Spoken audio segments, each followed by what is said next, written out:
Hi everyone, welcome to career big study circle. RRB group బికి సంబంధించి మన physics class అయితే చేయడం జరుగుతుంది. మనం లాస్ట్ క్లాస్లో చూసినట్లయితే గ్రావిటేషన్ కోసం డిస్కస్ చేయడం జరిగింది. గ్రావిటేషన్ మనకి యూనివర్సల్ లా ఆఫ్ గ్రావిటేషన్, విశ్వ గురుత్వాకర్షణ గురించి ఎవరు ప్రతిపాదించారు అని చెప్పడం జరిగింది, న్యూటన్ అని. సో వాటి యొక్క ఈక్వేషన్ కూడా చెప్పడం జరిగింది.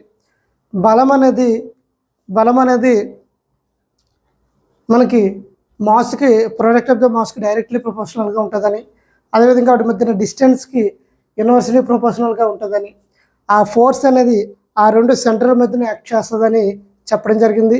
F = capital G m1 m2 by d² అని కూడా లాస్ట్ క్లాస్లో చెప్పడం జరిగింది. ఆ క్లాస్ ఎవరైనా చూడకపోతే ఆ క్లాస్ చూసాక ఈ క్లాస్ చూడండి.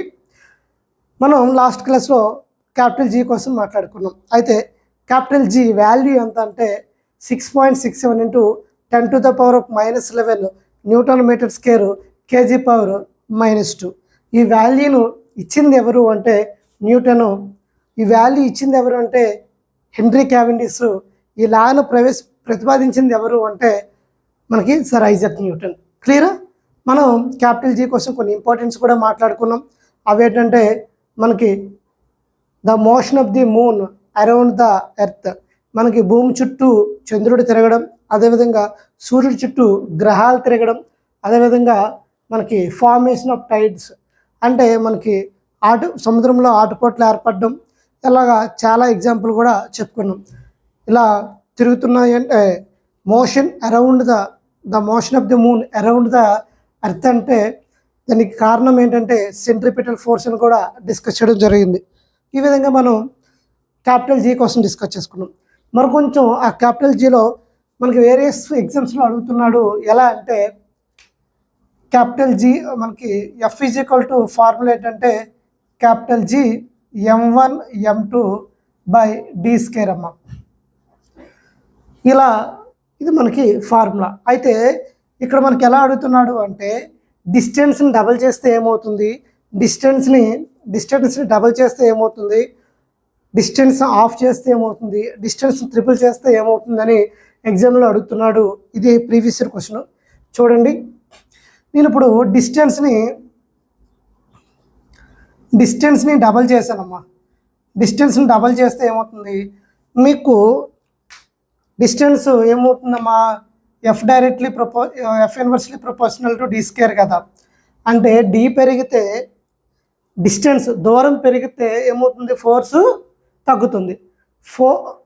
ఫోర్స్ తగ్గిందనుకో డిస్టెన్స్ పెరుగుతుంది. అంటే ఈ రెండు ఎలా ఉన్నాయి, విలోమానుపాతంలో ఉన్నాయి.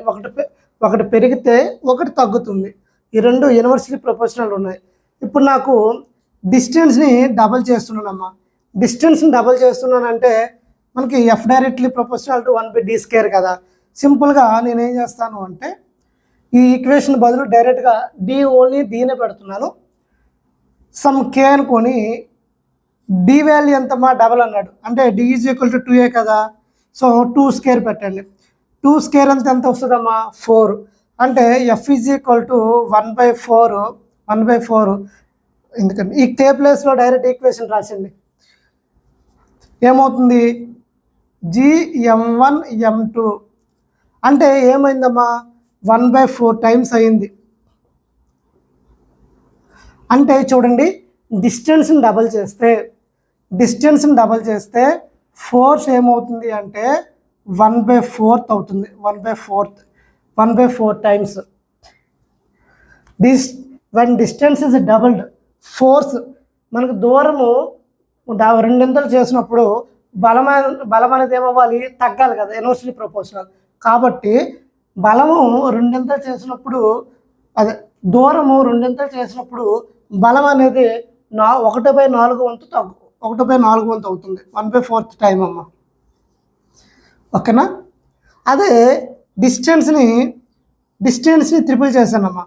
డిస్టెన్స్ని ట్రిపుల్ చేశాను అంటే డిస్టెన్స్ని 3 చేసినప్పుడు D = 3 కదమ్మా. డిస్టెన్స్ 3 కదా. అప్పుడు ఏమవుతుంది, F inversely proportional to 1/d² కదా. దీని నుండి ఏమొస్తుంది మనకి F = D వాల్యూ ఎంతమ్మా, 3 కదా. 3 స్క్వేర్ ఎంత, 3 స్క్వేర్ అంటే 9, అంటే 1/9 టైం అవుతుందమ్మా. 1/9. డిస్టెన్స్ని 3 చేసినప్పుడు, మూడింతలు చేసినప్పుడు బలం అనేది ఏమవుతుందంటే 1/9 అవుతుంది. అదే ఇప్పుడు డిస్టెన్స్ని ఆఫ్ చేశానమ్మా. డిస్టెన్స్ని ఆఫ్ చేస్తే, ఆఫ్ అంటే సగం చేశాను, డిస్టెన్స్ని ఆఫ్ చేశానంటే d = ఎంతమ్మా, 1/2. ఇప్పుడు దీని నుండి ఏం చేస్తాను అంటే నేను 1/2 కదా, 1/2 స్క్వేర్ ఎంత అమ్మా, 4. ఇది మనకి ఏమవుతుంది, పైకి వెళ్తుంది. అంటే ఇక్కడ మనకి చూడండి, F = 1/d ప్లస్లో 1/2 రాయాలమ్మా, 1/2 హోల్ స్క్వేర్. అంటే ఈ 2 పైకి వెళ్తుంది కదా, ఈ 2 పైకి వెళ్తే ఏమవుతుంది అంటే F = 2 స్క్వేర్ ఎంత, 4. అంటే మనకి డిస్టెన్స్ని ఆఫ్ చేస్తే ఫోర్స్ ఎంత అవుతుందమ్మా, 4 టైమ్స్ అవుతుందమ్మా. ఈ 3 కేసెస్ కూడా ప్రీవియస్ ఇయర్ క్వశ్చన్సే. ఒక్కసారి చూడండి, డిస్టెన్స్ని డబల్ చేశాను. డిస్టెన్స్ని డబల్ చేస్తే ఫోర్స్ ఏమవుతుందంటే 1/4 అవుతుంది. ఇదిగోండి ఈక్వేషన్ ఆఫ్ డైరెక్ట్. ఇదే ప్లేస్లో d ప్లేస్లో మీరు 2 పెట్టారండి, 2 స్క్వేర్ 1/4 అవుతుంది. యాజ్ ఇస్ ఈక్వేషన్ G1M1M2 ఓకేనా, అంటే 1/4 టైమ్స్ అయింది. అదేవిధంగా డిస్టెన్స్ని ట్రిపుల్ చేస్తే మనకి 1/9 టైం అయింది. అదే డిస్టెన్స్ని ఆఫ్ చేస్తే మనకి ఏమైందంటే ఫోర్స్ 4 టైమ్స్ అయిందమ్మా. ఇది మనకి వెరీ వెరీ ఇంపార్టెంట్, ఎగ్జామ్లో చాలా సందర్భంలో అడిగాడు.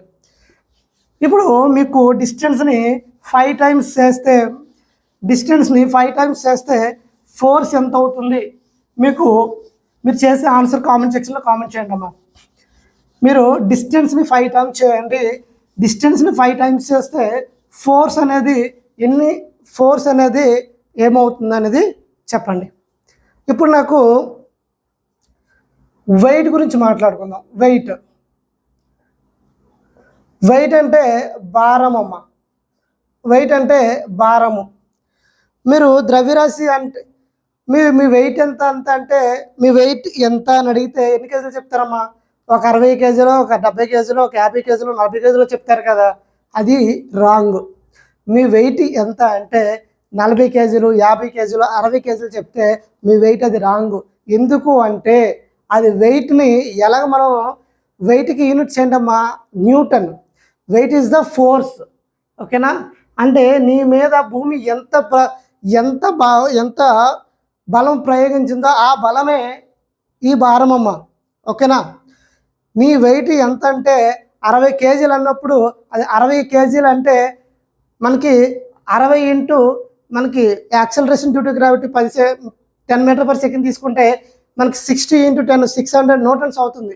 అంటే నీ బరువు ఎంత అంటే 600 న్యూటన్స్ అని చెప్పాలి. ఏంటి సార్ మీరు 600 న్యూటన్స్ అని చెప్తారు, మేము ఎక్కడ ఇది వినలేదు అని మీరు అనుకుండొచ్చు.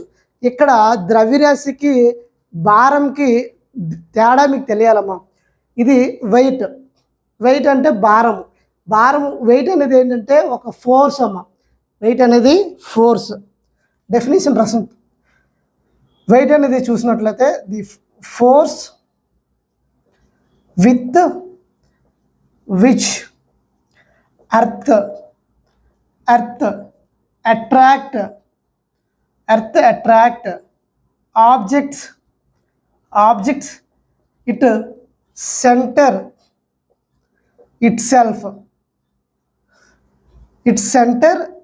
Towards it centre it self.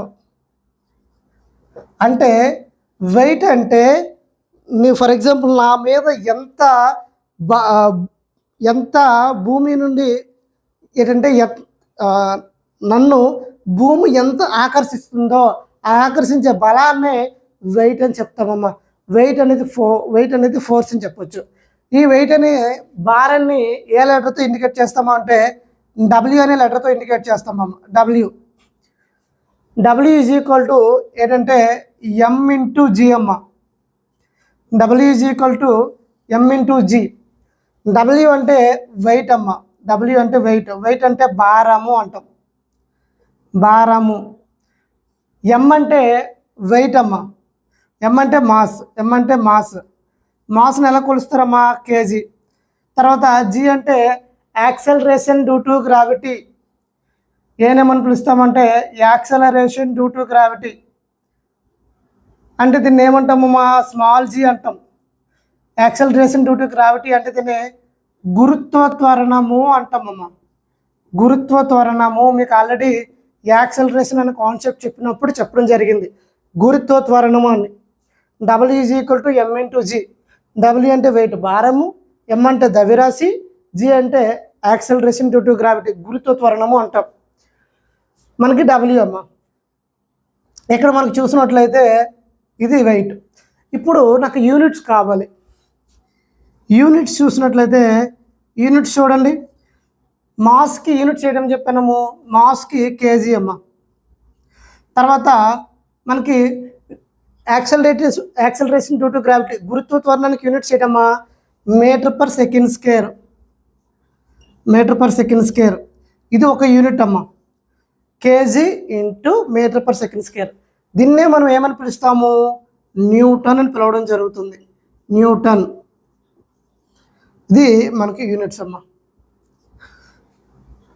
Wait అనేది చూసినట్లయితే weight is equal to W is equal to M into G అమ్మ. వెయిట్కి మనకి ఎం అంటే మాస్. మాస్ అంటే ద్రవ్యరాశి. మాస్ అంటే ద్రవ్యరాశి. ద్రవ్యరాశిని మనం కేజీల్లో కొలుస్తాము. అదేవిధంగా జీ అంటే యాక్సలరేషన్ డ్యూ టు కాబట్టి గురుత్వ త్వరణము. దీన్ని మనం మీటర్ పర్ సెకండ్లో కొలుస్తాం కాబట్టి KG into metre per second. KG into metre per second మనం ఏమని పిలుస్తాము అంటే న్యూటన్. అంటే ఇప్పుడు వెయిట్కి యూనిట్ ఏమొచ్చిందమ్మా? KG metre per second square లేదా న్యూటన్ అని రావడం జరిగింది. తర్వాత వెయిట్ చూసినట్లయితే వెయిట్ అనేది ఏ క్వాంటిటీ అంటే మనకి వెక్టార్ క్వాంటిటీ అమ్మ. వెయిట్ అనేది వెక్టార్ క్వాంటిటీ. వెక్టార్ క్వాంటిటీ అంటే సదిశ రాశి అని పిలవడం జరుగుతుంది. సదిశ రాశి అంటే సదిశ రాశి. వెక్టార్ క్వాంటిటీ అంటే ఏముంటుందమ్మా? బోత్ మ్యాగ్నిట్యూడ్ ఉంటుంది, అదేవిధంగా డైరెక్షన్ కూడా ఉంటుందమ్మా. అంటే మీకు పరిమాణం ఉంటుంది, అదేవిధంగా దిశ కూడా ఉంటుంది. తర్వాత ఈ వెయిట్ని మనకి ఈ వెయిట్ అనేది చూసినట్లయితే వాల్యూ అనేది కాన్స్టెంట్గా ఉంటుందా మారుతూ ఉంటుందా అంటే డబ్ల్యూ వాల్యూ అనేది మనకి ఏమవుతుందంటే మారుతూ ఉంటుందమ్మా. డబ్ల్యూ వాల్యూ అనేది మారుతూ ఉంటుంది. డబ్ల్యూ వాల్యూ అనేది మారుతూ ఉంటుంది. ఇది ఒక వెక్టార్ క్వాంటిటీ. క్లియరా? మనకి వెయిట్ అంటే W is equal to M into G. So దీని మీద ఎక్కువ క్వశ్చన్లు అడుగుతున్నాడు మనకి. తర్వాత మీకు వెయిట్ అదేవిధంగా మాస్ కూడా డిఫరెన్స్ చెప్తాను. ఫస్ట్ ఆఫ్ ఆల్ వెయిట్ గురించి డిస్కషన్ చేసినప్పుడు వెయిట్ అంటే భారము. మీ మీద భూమి ఎంత బలం ప్రయోగిస్తుందో ఆ బలాన్నే మనం ఏం చెప్తాము అంటే భారము అంటాం. భారం కాబట్టి W is equal to M into G. దీనికి యూనిట్స్ న్యూటన్. ఇది ఒక ఏ క్వాంటిటీ అంటే ఇది వెక్టార్ క్వాంటిటీ అంటే దానికి ఏముంటుంది? బోత్ మ్యాగ్నిట్యూడ్ అండ్ డైరెక్షన్ ఉంటుంది. క్లియరా? తర్వాత డబ్ల్యూ వాల్యూ అనేది ఏమవుతుందమ్మా? డబ్ల్యూ వాల్యూ అనేది మారుతూ ఉంటుంది. ఇప్పుడు నాకు స్మాల్ జీకి అదేవిధంగా క్యాపిటల్ జీకి డిఫరెన్స్ కావాలమ్మా. స్మాల్ జీకి క్యాపిటల్ జీకి డిఫరెన్స్ కావాలి.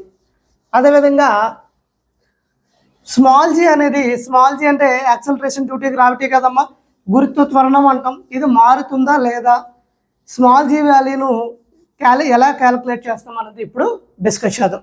Very very important. ఇక్కడ నుండి మనకి క్వశ్చన్స్ అనేవి రావడం జరుగుతుంది. స్మాల్ జీ వాల్యూ చూడండి అమ్మా. డబ్ల్యూ అంటే ఏంటమ్మా? W is equal to small M into G అనా? దీని యొక్క డెఫినేషన్ ఏంటమ్మా? డబ్ల్యూ అంటే the force with which earth attracts its centre towards its centre and itself. This force is called weight. మనం వెయిట్ని చూసినట్లయితే ఈక్వల్ చేద్దామమ్మా. Weight is equal W is equal MG అంటే ఇది కూడా ఫోర్సే కదా, కాబట్టి స్మాల్ ఎమ్ ఇంటూ జీ. అదేవిధంగా గ్రావిటేషనల్ కాన్స్టెంట్ వాల్యూ ఎంతమ్మా మనకి F is equal to capital G capital M small M by R square అమ్మా. సో ఆ రెండింటిని ఇప్పుడు కంపేర్ చేద్దాం. కంపేర్ చేసినప్పుడు ఏమవుతుంది, M1 లేదా బై ఆర్ స్క్వేర్ అమ్మా. ఎంకి క్యాన్సిల్ అయిపోతే small G is equal to capital G big M by R square.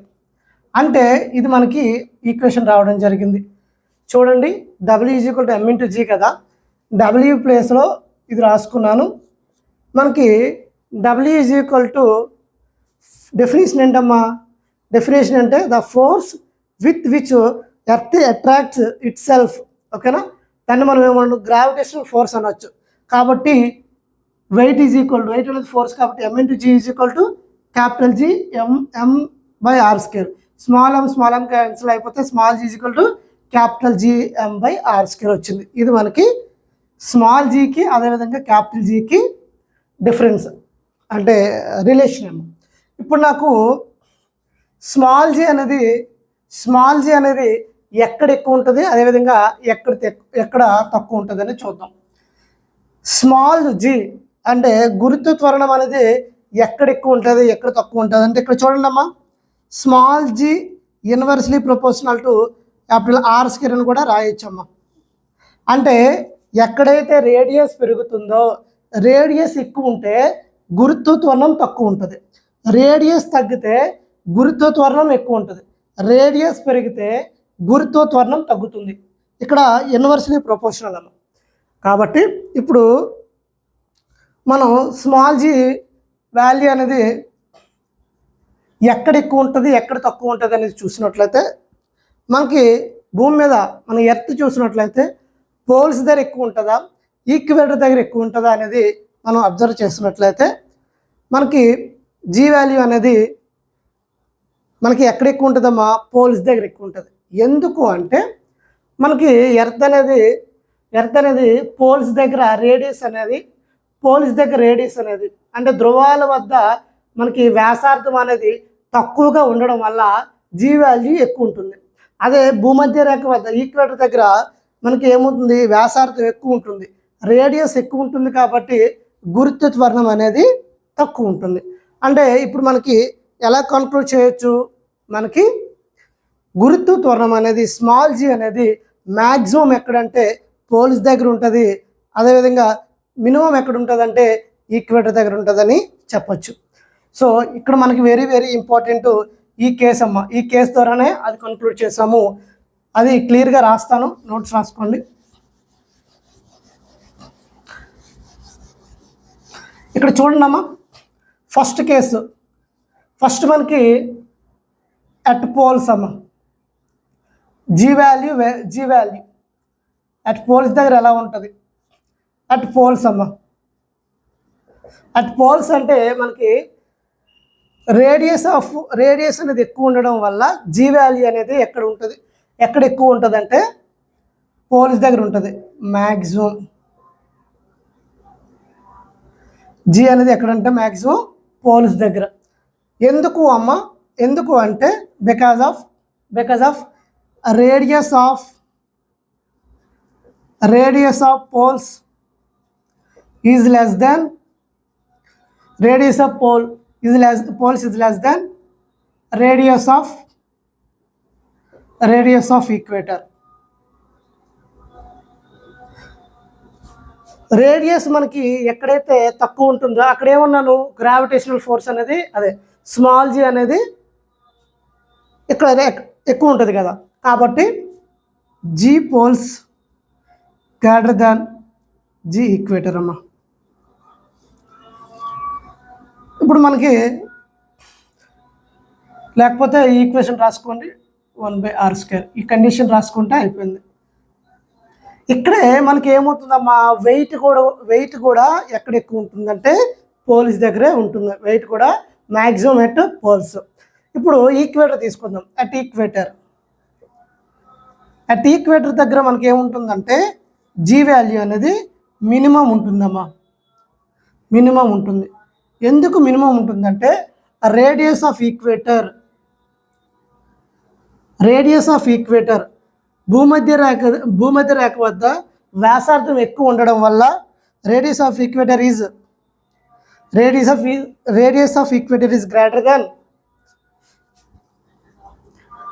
Greater than poles. అందువల్ల మనకి ఏముంటుందంటే ఇక్కడ జీ వాల్యూ అనేది మినిమం ఉంటుంది. కండిషన్ ఏంటంటే G inversely proportional to 1/r². క్లియరా? నెక్స్ట్ ఇంకొక కేసు అమ్మ. థర్డ్ కేసు ఏంటంటే అట్ హైట్. మనకి హైట్కి వెళ్ళే కొలిది ఏమవుతుంది అంటే అబౌవ్ ద ఎర్త్ సర్ఫేస్ మనకి ఏమవుతుందంటే జీ వాల్యూ అనేది డిక్రీజ్ అవుతుందమ్మా. G value decrease. Fourth case అమ్మ. ఫోర్త్ కేసు ఏంటంటే అట్ డీపర్ అంటే కిందకి వెళ్ళే కొద్ది ఏమవుతుందంటే జీ వాల్యూ అనేది తగ్గుతుంది. Under the earth surface G value ఏమవుతుందంటే తగ్గుతుంది. తర్వాత లోకల్ కండిషన్లో మనకి ఏమవుతుందంటే లోకల్ కండిషన్స్లో వేరీ అవుతుందండి, మారుతూ ఉంటుంది. ఈ 5 కేసెస్ కూడా చాలా చాలా ఇంపార్టెంట్. చూడండి, పోల్స్ దగ్గర మనకి జీ వాల్యూ అనేది మ్యాక్సిమం ఉంటుంది. ఈక్వేటర్ దగ్గర జీ వాల్యూ మినిమం ఉంటుంది. అట్ హైట్స్ మనం భూమి నుండి పైకి వెళ్ళే కొలిది అటు హైట్ అబౌవ్ ద ఎర్త్ సర్ఫేస్కి వెళ్ళే కొలిది మనకి ఏమవుతుందంటే జీ వాల్యూ తగ్గుతుంది. అట్ డీపర్ మనకి అండర్ ద ఎర్త్ సర్ఫేస్కి వెళ్ళేటప్పుడు జీ వాల్యూ అనేది తగ్గుతుంది. లోకల్ కండిషన్లో మనకి వ్యారీ అవుతుంది. అదేవిధంగా వెయిట్ కూడా చూసినట్లయితే వెయిట్ ఎక్కడ మ్యాక్సిమం ఉంటుందంటే వెయిట్ కూడా మనకి పోల్స్ దగ్గరనే మ్యాక్సిమం ఉంటుందమ్మా. ఎందుకు తెలుసా? మనకి W=mg కదా, ఇక్కడ జీ వాల్యూ ఎక్కువ ఉంది కాబట్టి ఆటోమేటిక్గా మనకి వెయిట్ కూడా భారం కూడా ఎక్కడ ఎక్కువ ఉంటుందంటే ధ్రువాల వద్ద ఉంటుంది. భారము ధ్రువాల వద్ద ఎక్కువ ఉంటుంది, గరిష్టంగా ఉంటుంది. భారము ఈక్వేటర్ భూమధ్య రేఖ వద్ద కనిష్టంగా ఉంటుంది. ఓకేనా? ఇది మనకి కండిషన్. అదేవిధంగా జీ వాల్యూ అనేది డిక్రీజ్ అవుతుంది. సేమ్ ఇదే కండిషన్ మనకి వెయిట్కి కూడా అప్లై అవుతుంది, భారానికి కూడా. ఇది క్లియరా? నెక్స్ట్ సింపుల్గా దీన్ని మీరు టేబులర్ ఫామ్ వేసుకోండి అమ్మా. టేబులర్ ఫామ్ అయితే మీకు బాగా గుర్తుంటుంది. టేబులర్ ఫామ్లో మీరు రాసుకుంటే బాగా గుర్తుంటుంది. ఒకసారి నేను టేబులర్ ఫామ్ ఇక్కడ రాస్తాను, క్లియర్గా రాసుకోండి.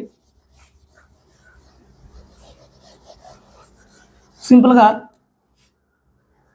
Serial number, small G value, అదేవిధంగా వెయిట్ అమ్మ.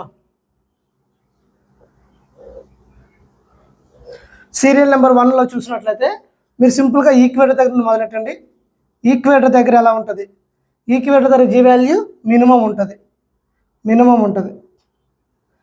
వెయిట్ కూడా సేమ్ మినిమం ఉంటుంది. తర్వాత పోల్స్ అమ్మ. పోల్స్ దగ్గర జీ వాల్యూ ఎంత ఉంటుందమ్మా? మ్యాక్సిమం ఉంటుంది. వెయిట్ కూడా ఎంత ఉంటుందమ్మా? మ్యాక్సిమం. తర్వాత హైట్కి వెళ్తే మనకి ఏమవుతుందమ్మా? డిక్రీజ్ అవుతుంది. హైట్కి వెళ్ళే కొద్ది మనకి జీ వాల్యూ డిక్రీజ్ అవుతుంది. అదేవిధంగా వెయిట్ కూడా మనకి డిక్రీజ్ అవుతుంది. తర్వాత డీపర్ కిందకి వెళ్ళే కొద్ది ఏమవుతుందమ్మా? డిక్రీజ్ అవుతుంది. లోకల్ కండిషన్లో ఎలా ఉంటుందమ్మా? లోకల్ కండిషన్లో చూసినట్లయితే మనకి చేంజ్ అవుతుంది. ఈ విధంగా మీరు గుర్తుపెట్టుకుంటే ఇది మీకు ఎగ్జామ్లో క్వశ్చన్స్ అనేవి అడుగుతున్నాడు. క్లియరా? నెక్స్ట్ ఇంకా వెరీ ఇంపార్టెంట్ కాన్సెప్ట్ ఏంటంటే మనకి వెయిట్ ఆఫ్ ది మూన్ క్వశ్చన్లు అడుగుతాడమ్మా. Weight of the moon is equal to మనకి ఏమవుతుందంటే 1/6 అవుతుందమ్మా. వెయిట్ ఆఫ్ ఈ పాయింట్ వెరీ వెరీ ఇంపార్టెంట్. చూడండి, weight of the moon, weight on the moon is equal to 1/6 weight of earth అమ్మా. ఓకేనా? Wait of the moon అనేది చంద్రుడి పైన భారం అనేది ఎంత అంటే మనకి భూమిలో భూమి భారంలో 1/6 ఉందమ్మా. అదేవిధంగా G at moon is equal to 1/6 G at earth అమ్మ. ఈ రెండు వెరీ వెరీ ఇంపార్టెంట్ పాయింట్స్, చాలా ఎగ్జామ్లో అడుగుతున్నాడు, ఇవి గుర్తుపెట్టుకోండి. Weight of the moon, weight on the moon is equal to 1/6 weight on the earth. తర్వాత gravitational force small G at moon is equal to 1/g at earth అమ్మ. ఈ points very very important. ఇప్పుడు మనం earth కోసం కొన్ని important points కోసం discuss చేద్దాం. మనకి ఎర్త్ కదా, క్యాపిటల్ జీ వాల్యూ ఎంత? Capital G value, universal gravitational constant value ఎంతమ్మా? Capital G is equal to 6.67 into 10⁻⁻11 Newton metre square kg⁻⁻2 అమ్మ. తర్వాత మాస్, ద్రవ్యరాశి ఎంతంటే మనకి 6 ఇంటూ 10⁻24 kgs అమ్మ. ద్రవ్యరాశి ఇదంతను ఎర్త్కి సంబంధించింది ద్రవ్యరాశి. అదేవిధంగా రేడియస్ ఎంతంటే 6.4 ఇంటూ 10⁻6 మీటర్స్ అమ్మ. అదే కిలోమీటర్లో చెప్పాలంటే 6400 కిలోమీటర్స్ అమ్మ. తర్వాత స్మాల్ జీ వాల్యూ చూసినట్లయితే ఆన్ అండ్ యావరేజ్గా 9.8 మీటర్ పర్ సెకండ్ స్క్వేర్ అమ్మ. అదే కొన్ని సందర్భంలో మీకు ఎలా ఇస్తున్నాడు అంటే 10 మీటర్ పర్ సెకండ్ కూడా ఇస్తున్నాడు. సో అప్పుడప్పుడు ఇది కూడా కన్సిడర్ చేయాలి. ఈ పాయింట్స్ మీరు ఒకసారి గుర్తుపెట్టుకోండి.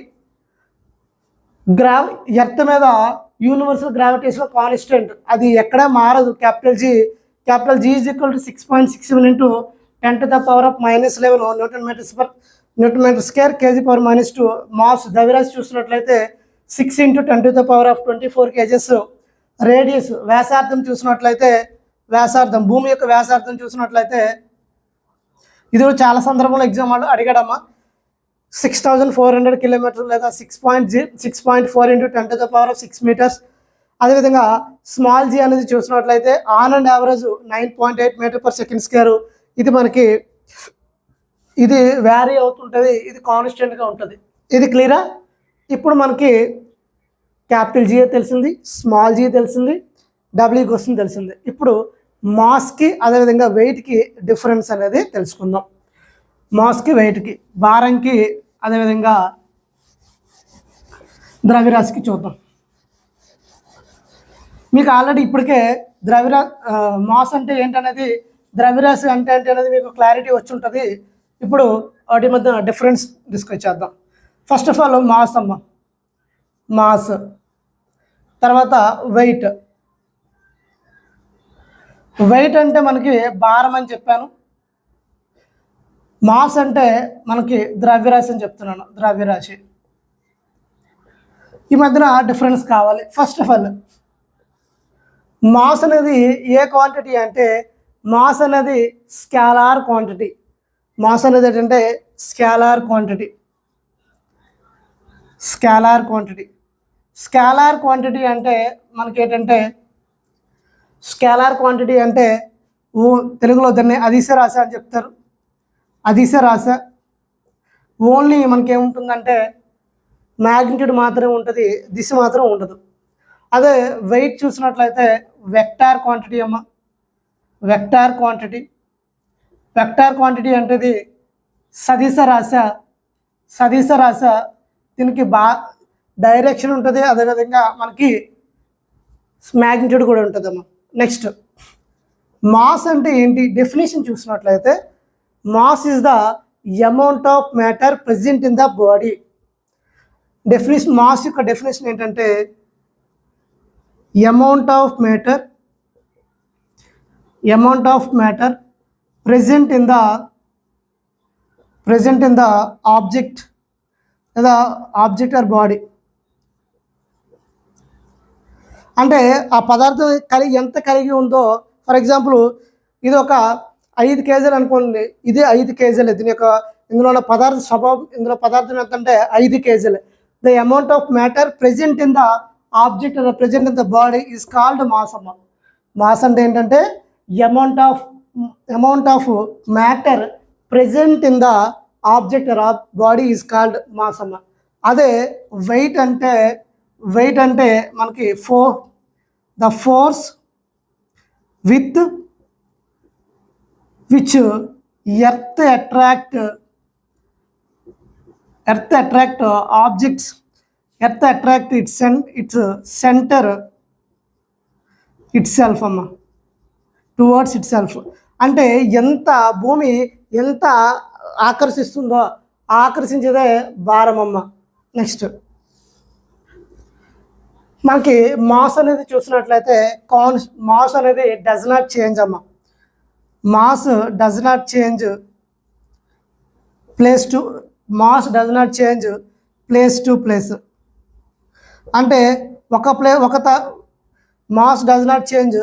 To place. ఫర్ ఎగ్జాంపుల్ విశాఖపట్నంలో ఎంత ఉందో మనకి విజయవాడలో కూడా అంతే ఉంటుందమ్మా. ఇండియాలో ఎంత ఉందో శ్రీలంకలో కూడా అంతే ఉంటుంది. అంటే భూమి మీద ఎంత ఉందో చంద్రుడి పైన కూడా అంతే ఉంటుంది మాస్. అదే వెయిట్ చూసినట్లయితే మనకి వెయిట్ అనేది మారిపోతుంటుంది, వెయిట్ అనేది చేంజ్ అవుతుంది. ఫర్ ఎగ్జాంపుల్ బెస్ట్ ఎగ్జాంపుల్ చూసినట్లయితే మీకు ఎర్త్ మీద చూడండి, weight of the moon is equal to 1/6 of the weight of the earth. అదేవిధంగా G at moon is equal to 1/6 of G at E. అంటే మనకి ఏమవుతుంది, ఈ వెయిట్ అనేది మారిపోతుంది, బట్ మాస్ అనేది మారదని గుర్తుపెట్టుకోండి. మాస్ అనేది మారదు, ప్లేస్ టు ప్లేస్ అని ఎక్కడికి వెళ్ళినా మీ ప్లేస్ భూమి మీద ఉన్న చంద్రుడి మీదకి వెళ్ళినా ఏమవుతుంది, మాస్ అనేది మారదు. మాస్ మారదని గుర్తుపెట్టుకోండి, వెయిట్ మారుతుంది. మాస్ అంటే amount of matter present in the body is called మనకి ఏంటంటే మాస్ అమ్మ. తర్వాత మాస్ను మనం ఎలా కొలుస్తారు అంటే స్ప్రింగ్ బ్యాలెన్స్తో కొలుస్తారు. స్ప్రింగ్ బ్యాలెన్స్, బేమ్ బ్యాలెన్స్ అనే రెండు ఉంటాయమ్మా. వీటిని డిఫరెంట్ అలా కొలవడం జరుగుతుంది. ఇది మనకి తర్వాత యూనిట్స్ చూద్దామమ్మా. మాస్కి యూనిట్స్ చూడండి. మాస్కి యూనిట్స్ కేజీస్ అమ్మ. మాస్కి యూనిట్స్ కేజీస్. అదేవిధంగా వెయిట్కి యూనిట్స్ చూసినట్లయితే న్యూటన్ అమ్మ. వెయిట్కి యూనిట్స్ న్యూటన్. ఇది మనకి ద్రవ్యరాశికి అదేవిధంగా భారానికి ఉన్న డిఫరెన్స్. ఇక్కడ నుండి మీరు క్వశ్చన్ అనేది ఎక్స్పెక్ట్ చేయొచ్చు. చాలా కేర్ఫుల్గా చదవండి. తర్వాత క్యాపిటల్ జీకి స్మాల్ జీకి డిఫరెన్స్ కూడా చూద్దాం. క్యాపిటల్ జీకి స్మాల్ జీకి డిఫరెన్స్. క్యాపిటల్ జీకి స్మాల్ జీకి డిఫరెన్స్ చూసినట్లయితే క్యాపిటల్ జీ వాల్యూ అనేది చూసినట్లయితే అది కూడా మారదు, ఎక్కడో విశ్వంలో ఎక్కడైనా ఒకేలా ఉంటుంది. బట్ స్మాల్ జీ అనేది మారుతూ ఉంటుంది. చూడండి అమ్మా, క్యాపిటల్ జీ అంటే మనకి యూనివర్సల్ గ్రావిటేషనల్ కాన్స్టెంట్ అని చెప్తాం. స్మాల్ జీ అంటే యాక్సలరేషన్ డ్యూ టు గ్రావిటీ అమ్మ. ఫస్ట్ పాయింట్ ఏంటంటే గ్రావిటేషనల్ కాన్స్టెంట్ అమ్మ. ఇది గ్రావిటేషనల్ కాన్స్టెంట్, విశ్వ గురుత్వాకర్షణ స్థిరాంకం కాన్స్టెంట్. అదే జీ అంటే మనకి యాక్సలరేషన్ డ్యూ టు గ్రావిటీ.